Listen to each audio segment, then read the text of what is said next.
Akbar, who was illiterate. You don't know? Do you know it?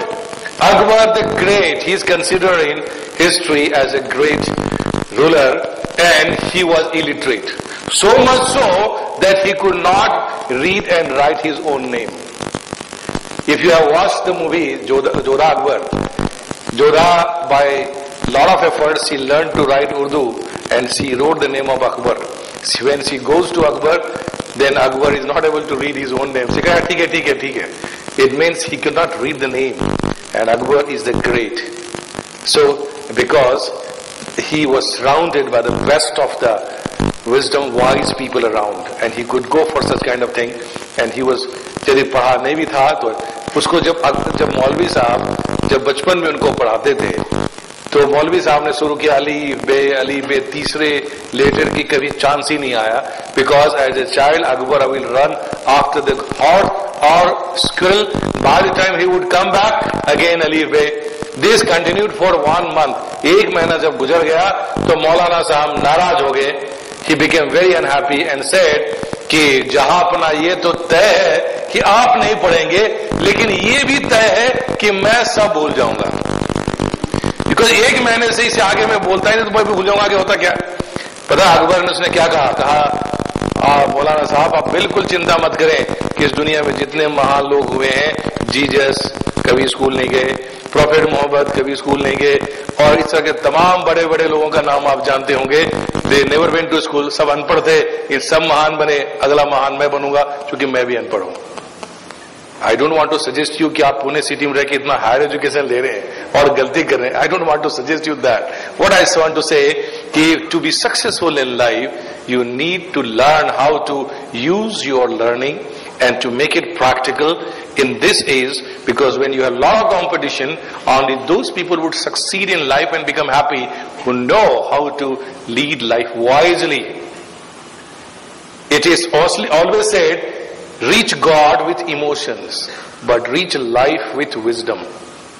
आमतौर पे इंसान क्या कहता है, इस जिंदगी को जीता है इमोशन से, और गॉड को रीच करना चाहता है इंटेलेक्ट से, जो दोनों में स्प्लिट हो जाता है. If you want to reach this life, use wisdom for that, और यही इस जिंदगी का एक असर है. Now talking about civil administration, you need to right kind of programming in your mind, right kind of administrative traits in your mind. अब उसी पर अभी हम आगे डिस्कशन करेंगे कि what kind of programming I am talking about. क्या programming है और ये कैसे हो सकता है. ये जिस तरह से आज तक आपकी मेमोरी बनी है, अब आप चाहे तो डेलिबरेटली अपनी मेमोरी बना सकते हैं. You can create a fresh memory. यदि बचपन से आपको कॉम्युनलिज्म सिखाया गया है तो आपके विचारों में कॉम्युनलिज्म ही होगा. इस सिविल सर्विसेज एग्जामिनेशन में they are testing for nationalism, secularism and all those qualities which are described in the preamble of Indian constitution. क्योंकि you will be part of Indian governance. Indian governance में यदि जाना है तो उसके लिए वो क्वालिटी चाहिए. अभी इन चीजों पे थोड़ा और विचार करेंगे. Now coming to the next slide. Every job has its own quality and requirement. आमतौर पे हम सोचते तो हैं कि हम करना चाहते हैं ऐसा, लेकिन वो सिर्फ ऊपर ऊपर की मेमोरी में रहता है. Unless your goal setting is clear, जब तक अपने गोल को आप ठीक से सेट करना ना जाने तो सिर्फ सोचना हो रहा था कि मैं आईएएस बनना चाहता हूं, आईपीएस बनना चाहता हूं, मैं बिजनेसमैन बनना चाहता हूं, मैं बड़ा इंसान ये सोचने की बात तक रह जाती है. This needs to be deeply rooted in your subconscious mind and in your memory there. And so if you want to go for civil services, क्यों जाना चाहते हैं, क्या जाना चाहते हैं, ये आज से अपने दिमाग में इस पर आप डेली वर्किंग शुरू कर दीजिए. Why you should go for civil services? You should have a clear understanding about that. If you want to join it's civil services, it is just not like joining any other job. अब इस civil services में जैसे मैंने कहा, engineers होंगे, doctors होंगे, सब लोग होंगे. Many people, while we are running our institution close to Chanakyapuri, which is considered as the best address and the most powerful address in the country. Chanakya का हेड ऑफिस चाणक्य इस अकेडमी का बिल्कुल adjoining to that है. उसी आसपास में फिर आगे गुड़गांव लगता है. कॉर्पोरेट सेक्टर से जो बच्चे आ रहे होते हैं, people who are getting very higher package in MNCs, they resign and come and join again to go for civil services. Many times I ask them, why did you resign? You were getting so good package, 30 lakhs, 40 lakhs per annum, In civil services, you won't get that money to begin with.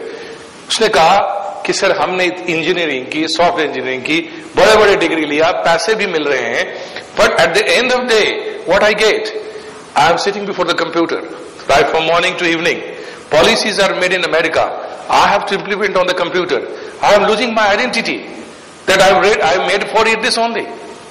I don't say कि कोई profession कमी है, लेकिन if you are exploring something in which you want really to do something more for yourself, then civil services gives a great opportunity, first of all, to serve the country in a big way. Name any department of government of India. You will find that at the top of all the hierarchy, there are civil servants. All the ministries are run by civil servants.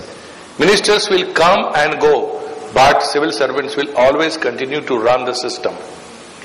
पूरी की पूरी ministry गिर जाती है, फिर दूसरी सरकार बनती, कैसे चलता है देश? It's all because of civil servants. आपको people and educated people with experience over the years to run the system there. So here, when you join, right from policy making to implementation, India is still a poor country. Still we are in developing stage. Our majority of our population live in villages. आज भी शहरों की हालत भी कोई बहुत अच्छी नहीं है. And in this situation, civil servants will play a very important role in policy making, and also their impact. If you join civil services, you are going to part and parcel of Indian governance, which will ultimately a great service to the nation and to contribute in elevation of poverty, creating an employment, giving basic amenities to the people, and running the whole system in a big way to work for the humanity. Right? This should be always there in mind, clear from the beginning. Why do I want to go to civil services? आमतौर पे तैयारी करने के दौरान भी student इसको भूल जाता है, फिर उसको सिर्फ हिस्ट्री, ज्योग्राफी, पॉलिटिकल साइंस याद रहता है. जब तक आपके पास लाइफ में कोई पर्पस ना हो, आप बहुत देर तक मोटिवेटेड नहीं रहेंगे. आपको सिर्फ काम करो, काम करो. किस लिए करो? लाइक ईगल, उड़ जाओ. कहां उड़ जाए? Nowhere. If there is destination, then you are clear. Therefore, you should always remember why you want to start preparation for civil services and why do you want. First reason, great opportunity to serve the nation and optimization of your potential. If you are going for civil services, then you are going to have faced lot of opportunities, power and opportunities both. So that will give an opportunity to you realize your potential in better way. आप अपनी शक्ति का, अपनी कुदरती शक्ति जो आपको अपार मिली हुई है, उसका सही इस्तेमाल करने का अवसर मिलेगा आपको. You get a lot of opportunity. जब आप स्टार्टिंग लेवल से जाते हैं या टॉप लेवल पे जाते हैं, तो this is something which gives you extraordinary opportunity to really realize your potential. बड़े बड़े गवर्नमेंट के डिपार्टमेंट, बड़े बड़े गवर्नमेंट के फोर्स, पावर के इस्तेमाल, ये सब जगह आपकी requirement. Challenges from the politicians, challenges from the press, challenges from the people, lot of crisis management, lot of things will come, और उसको आप करते करते आपकी अपनी potential जो है that grows. The third important thing, this is a career which has a blend of class, status and power. सबसे पहली बात है, आप आज सारे स्टूडेंट हैं, सिलेक्ट होने के साथ ही आपका क्लास ही चेंज हो जाएगा. एक तो क्लास हम काउंट करते हैं इकोनॉमिक क्लास, जिसको हम कहते हैं कि ये क्लास जो मिडिल क्लास है, अपर क्लास है, लोअर क्लास है. ये क्लास बिल्कुल अलग क्लास है, class of the governing people. History is witness to the fact कि पुराने जमाने में इसको कहते थे रूलर्स एंड रूल्ड. आज के समय में उसका नाम बदल के कर दिया हमें प्रशासक एंड प्रशासित, administrators and administrated people. But by and large it is the same thing. If you are joining civil services, you are in the side of governance and you are doing something for the people in general. So you belong to a different class. आपकी पहचान ही बदल जाती है. आप आज student हैं, कल आपकी क्लास बदल गई कि you belong to the fraternity of civil servants who are considered steel pillars of India, who are considered governors of India. And सबसे important बात है कि आपका जो you belong to, आपके बैच में यदि 1000 लोग हैं, तो सीनियर और जूनियर मिला करके और जितने लोग कनेक्ट होते हैं, at least 5000 most powerful people of India and also somewhere in the world are becoming directly connected to you. कम से कम 5000 लोग जो मोस्ट पावरफुल लोग हैं उससे कनेक्ट होंगे.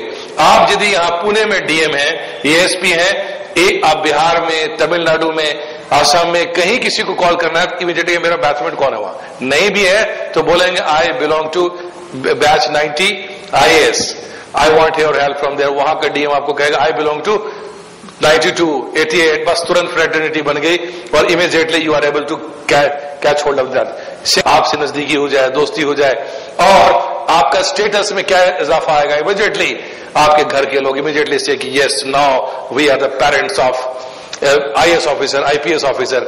जो फ्रेंड्स हैं वो कहते हैं, उनको गर्व होगा कि मैं जानता हूं मेरा दोस्त वहां का डीएम मेरा दोस्त है। और भी आपकी पूरी स्टेटस